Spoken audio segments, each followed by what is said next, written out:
안녕하세요, 50만입니다. 나는 최근 백종원님의 예산시장 살리기 프로젝트를 재밌게 지켜보고 있어요. 예산시장 살리기 프로젝트를 유튜브나 방송으로 지켜보면서 느낀 점은 시장 사람들은 어딜 가나 다 똑같구나 라는 생각이 들었어요.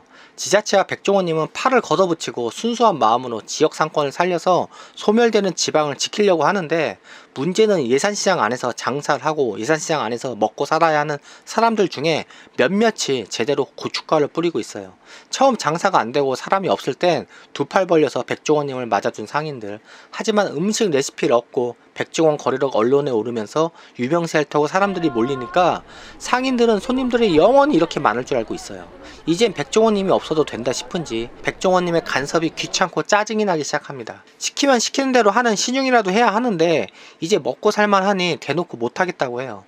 진짜 우는 이 아줌마, 이 장면 보는데 답답하고 화가 나더라고요. 자신이 잘못하고 저렇게 코너에 몰린 상황에서 저 상황을 넘어가려고 울어버립니다. 남자 입장에서 만사 짜증나는 상황이에요. 이야기가 더 이상 진행되지가 않아요. 그냥 아무 말도 하고 싶지 않습니다. 저렇게 나오면. 저건 자기 남친이나 남편한테나 통하는 짓이에요. 그리고 백종원님이 시킨 건 요식업이 당연히 기본적으로 해야 하는 일들입니다. 지켜야 하고. 문제는 저런 사람들이 조직 전체에 먹칠을 해요. 저 몇 사람들 때문에 시장이 발전을 못하는 겁니다. 결국 백종원 거리 간판은 내려갔어요. 나는 백종원 간판이 내려갔을 때 백종원님이 손을 완전히 떼는 줄 알았는데 그건 또 아니더라고요. 그래도 지금도 계속 도와주고 레시피를 개발해서 무료로 나눠주고 있습니다. 처음엔 부족해도 시키는 대로 잘하면 백종원 유튜브 채널에 내 가게의 분량이 많이 나와요. 저렇게 내 가게는 언론의 조명을 받고 엄청난 홍보 효과를 받아요. 사람들이 단순히 여기 음식이 맛있다 이런 걸 보려는 게 아닙니다. 백종원님의 말을 따르면서 같이 성장하는 한편의 성장 드라마를 보고 싶은 거예요. 수억짜리 광고를 공짜로 받고 있는데 이게 얼마나 큰 혜택인지 이 무식한 나이든 시장 사람들은 모릅니다. 근데 뭔가 보여주기도 전에 벌써 임대료가 오르고 건물주는 오래된 세입자를 내쫓고 있습니다. 애초에 시장 상인들은 변할 마음이 없었어요. 그들이 바란 건 레시피와 홍보 이것뿐입니다. 이건 자기들이 할 수 없는 일이거든요. 나 역시 장사치고 시장에서 20년간 장사한 사람이라 나도 시장 사람입니다. 시장 안에서도 뭔가 큰 뜻이 있고 백종원님 같은 분들이 있어요. 의외로 많아요. 하지만 이런 사람들은 기회가 되면 시장을 나와서 따로 사무실을 차려서 자기 사업을 시작합니다. 시장 안에서 오랜 시간 알고 지낸 사이인데 시장 사람들하고는 잘 엮이려고 하지 않아요. 그래서 능력 있는 사람은 시장을 나와서 장사치에서 사업가로 변하고 시장을 떠나버려요. 그래서 시장엔 나이 들고 자기만 아는 욕심 많은 사람들만 남아있게 돼요. 그래서 시장은 시간이 멈춘 듯 그대로입니다.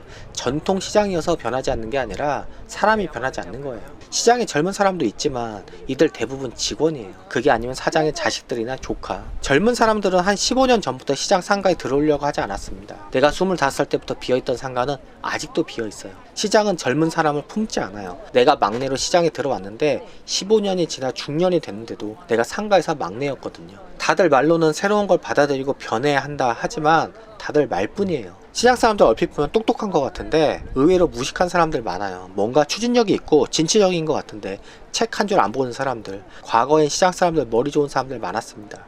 내가 25살 때 시장 들어왔을 때도 일본어 하는 사람도 많았고 중국 시장을 염두에 두고 중국어 공부하는 사람도 있었어요. 그런데 지금 뭔가 곁에 두고 저 사람을 닮고 싶다, 저 사람처럼 되고 싶다 이런 게 없어요. 그리고 2023년인데 아직도 2000년 이전 마인드로 장사하는 사람들이 많아요. 나도 시장 상인이지만 이해가 안 가는 게 아직도 현찰하고 자동 이체로만 돈을 받아요. 비빔국수를 먹고 카드를 내가 내밀었는데 시장에서 카드 안 받는 거 모르세요? 이렇게 날 면박 주면서 너무 당당하게 말해서 내가 오히려 당황스러웠어요. 문제는 저 자체가 불법인데 너무나도 무식해서 저게 불법인지도 몰라요. 현찰이 없으면 밥도 먹기 힘든 곳이 재래시장이에요. 존나 맛집이어서 줄 서서 먹는 식당이 저러면 이해라도 하겠는데 점심시간 테이블에 절반도 안 차있는 가게가 저러니까 더 이해가 안 가요. 요즘 카드도 잘 안 쓰고 페이 결제하는 마당에 무슨 이곳은 시간이 멈춰있는 것 같아요.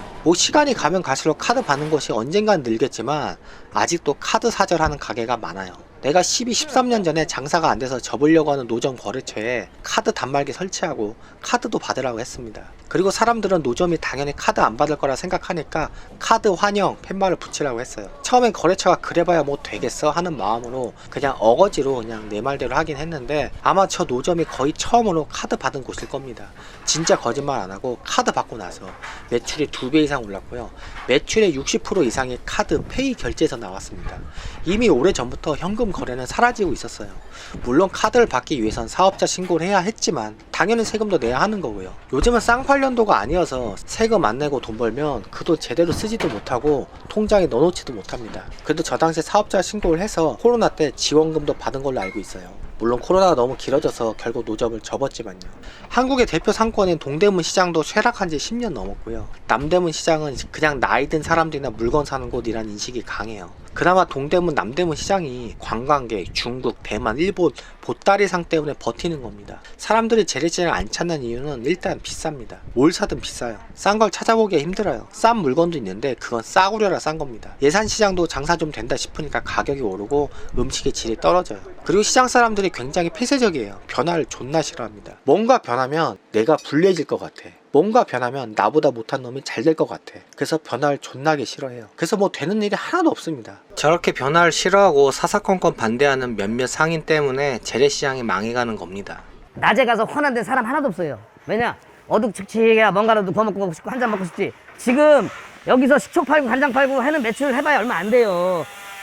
이거 잘 구워서 팔면 믿어요. 도와주지 않을 거면 가만히라도 있던지 나중에 좋게 변하면 가장 수혜를 보는 사람이 저렇게 반대한 사람들입니다.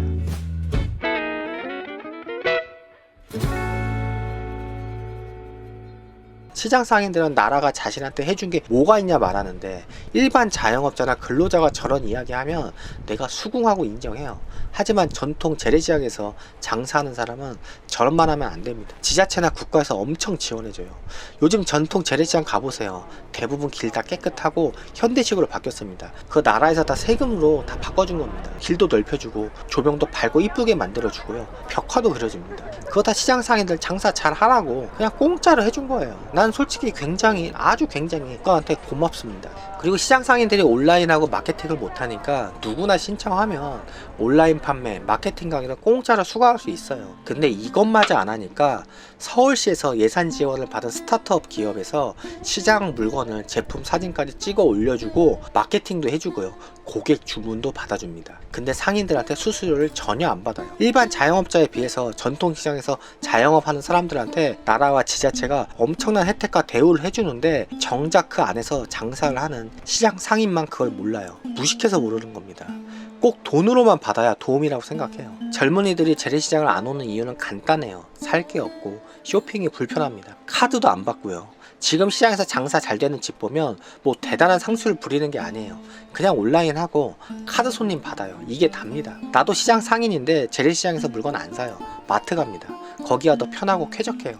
할인도 되고 구경할 물건도 많고 적립도 돼요. 난 가보지 않았지만 예산시장에서 장사하는 사람들 지금 천운이 온 겁니다. 저 식당들이 체인점이 아니기 때문에 진짜 저 분위기로 2년에서 3년 장사하면 쓸 거 다 써도 큰 돈 벌 수 있어요. 백종원 씨가 시키는 대로 딱 3년만 버티면 돈을 긁습니다. 요식업 레시피까지 전수해 준다면 뭐 다 해주는 거 아니에요. 솔직히 신상품 개발, 마케팅에서 자영업자의 실력이 나오는 거예요. 나머진 그냥 아무나 와서 해도 다 합니다. 가장 안타까운 게 초반 순수하고 열정적이었던 청춘들도 시장물 2, 3년 먹으면 그들도 똑같은 시장 사람이 됩니다. 그럼 영상 마칠게요.